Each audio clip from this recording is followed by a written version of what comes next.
Hello teacher and hello everyone. My name is Thida.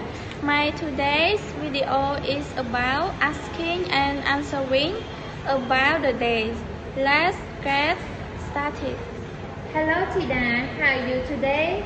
I'm fine, thanks. Thida, may I ask you some questions about the days? Sure. How many days are there in a week? What are they? There are 7 days in a week. There are Monday, Tuesday, Wednesday, Thursday, Friday, Saturday, and Sunday. What day is it today? Today is Monday. What day is it tomorrow? Tomorrow is Tuesday. What day was it yesterday? Yesterday was Sunday. What day comes after Tuesday?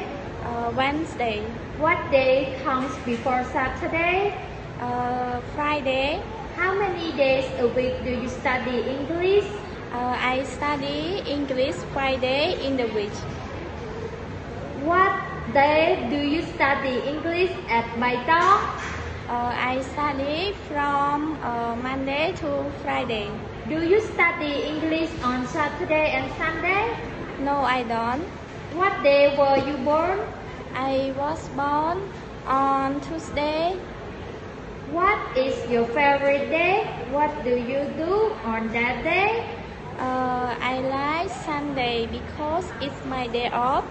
I usually stay at home, do homework and some housework.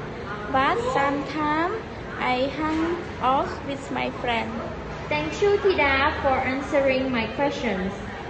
My pleasure.